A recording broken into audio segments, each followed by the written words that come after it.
प्रधानमंत्री नरेंद्र मोदी ने आज नागपुर में 75,000 करोड़ रुपए की परियोजनाओं का शिलान्यास और लोकार्पण किया। उन्होंने नागपुर और बिलासपुर को जोड़ने वाली वंदे मातरम एक्सप्रेस ट्रेन को हरी झंडी दिखाई और उसे रवाना किया। नागपुर मेट्रो के पहले चरण को राष्ट्र को समर्पित करने के साथ ही इसके दूसरे चरण के काम का शिलान्यास किया। इस अवसर पर उन्होंने कहा कि देश के विकास के लिए लॉन्ग टर्म विजन बहुत जरूरी है। प्रधानमंत्री ने कहा कि करदाताओं के पैसे को पूर्व की सरकार ने राजनीति की भेंट चढ़ा दिया। लोक लुभावने वादे करने वाली पार्टियां देश को कभी नहीं बना सकती। प्रधानमंत्री ने केंद्रीय पेट्रोकेमिकल इंजीनियरिंग और प्रौद्योगिकी संस्थान CIPET चंद्रपुर राष्ट्र को समर्पित किया। संस्थान का उद्देश्य पॉलीमर और संबद्ध उद्योगों की आवश्यकताओं को पूरा करने के लिए कुशल मानव संसाधन विकसित करना है। काल में प्रधानमंत्री श्री नरेंद्र मोदी जी के निर्णायक और यशस्वी नेतृत्व में आत्मनिर्भर और विकसित भारत का संकल्प तेजी से हो रहा है साकार। देश के सभी इंडस्ट्री सेक्टर को देश में से ही रॉ मटेरियल से लेकर कुशल लेबर मिले, ऐसी व्यवस्थाएं माननीय मोदी जी ने की है। गत 8 वर्षों में उन्होंने पेट्रोकेमिकल्स एवं केमिकल क्षेत्र को नई ऊंचाइयां दिलाई है और इसी दिशा में चंद्रपुर में कार्यरत हुआ सिपेट संस्था का centre for skilling and technical support CSTS Bharatvarsh में सिपेट के 46 केंद्र पेट्रोकेमिकल्स एवं प्लास्टिक मोल्ड मेकिंग के क्षेत्र में शिक्षण के साथ इंडस्ट्री को उत्तम टेक्निकल सपोर्ट दे रहे हैं। चंद्रपुर के CSTS को भारत सरकार एवं महाराष्ट्र सरकार के संयुक्त सहयोग से 15 एकड़ क्षेत्र में करीब 51 करोड़ रुपए की लागत से बनाया गया है। अत्याधुनिक सुविधाओं एवं मशीनरी से सज्जित यह सेंटर विद्यार्थियों को थ्योरी के साथ प्रैक्टिकल ज्ञान देगा और प्रतिवर्ष 1500 युवाओं को मिला शिक्षण महाराष्ट्र के प्लास्टिक उद्योगों को तकनीकी सेवाओं के साथ श्रम शक्ति प्रदान करेगा। CSTS से पढ़े युवाओं को प्लेसमेंट के साथ खुद के बिजनेस करने तक की सारी चुनौतियों में सिपेट अपना सहयोग देगी। CSTS के स्थायी परिसर का आज माननीय प्रधानमंत्री श्री नरेंद्र मोदी जी के कर कमलों से हो रहा यह लोकार्पण चंद्रपुर एवं महाराष्ट्र के प्लास्टिक उद्योगों में विकास के एक नए अध्याय का प्रारंभ करेगा। और प्रधानमंत्री ने national institute of one health Nagpur की आधारशिला भी रखी। ये एक स्वास्थ्य के दृष्टिकोण के तहत देश में क्षमता निर्माण और बुनियादी ढांचे की दिशा में एक अहम कदम है। एक स्वास्थ्य का दृष्टिकोण इस बात को मान्यता देता है कि मनुष्य का स्वास्थ्य पशुओं के स्वास्थ्य और पर्यावरण से जुड़ा हुआ है।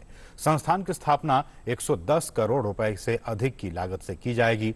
सभी हितधारकों के साथ सहयोग और समन्वय कायम करते हुए ये देश भर में एक स्वास्थ्य के दृष्टिकोण के अनुरूप अनुसंधान और क्षमता निर्माण में सुधार के लिए उत्प्रेरक के रूप में काम करेगा।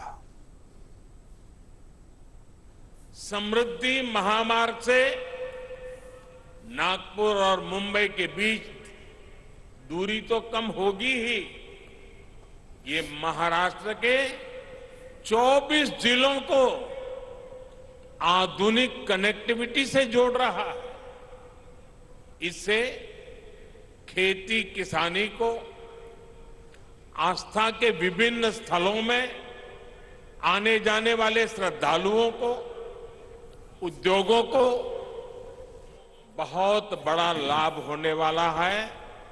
रोजगार के नए अवसर बनने वाले हैं। जिन योजनाओं का लोकार्पण हुआ है उनमें इंफ्रास्ट्रक्चर विकास का होलिस्टिक विजन दिखता है। एम्स एक अपने आप में अलग तरह का इंफ्रास्ट्रक्चर है और समृद्धि महामार्ग दूसरी तरह का इंफ्रास्ट्रक्चर है।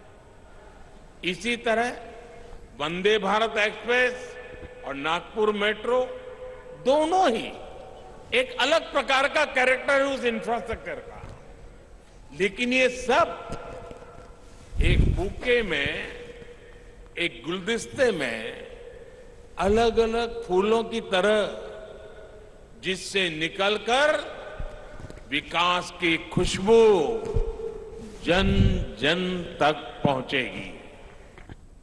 विकसित भारत के निर्माण का रास्ता है भारत की सामूहिक ताकत,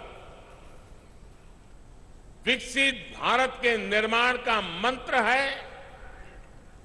राष्ट्र के विकास के लिए राज्य का विकास। बीते दशकों का हमारा ये अनुभव रहा है कि जब हम विकास को सीमित रखते हैं तो अवसर भी सीमित हो ही जाते हैं।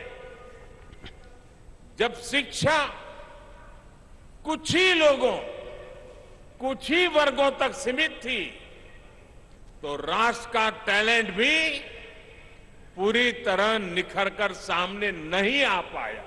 इससे पहले पीएम मोदी ने नागपुर रेलवे स्टेशन का दौरा किया और नागपुर रेलवे स्टेशन और अजनी रेलवे स्टेशन के पुनर्विकास परियोजना के मॉडल का निरीक्षण किया।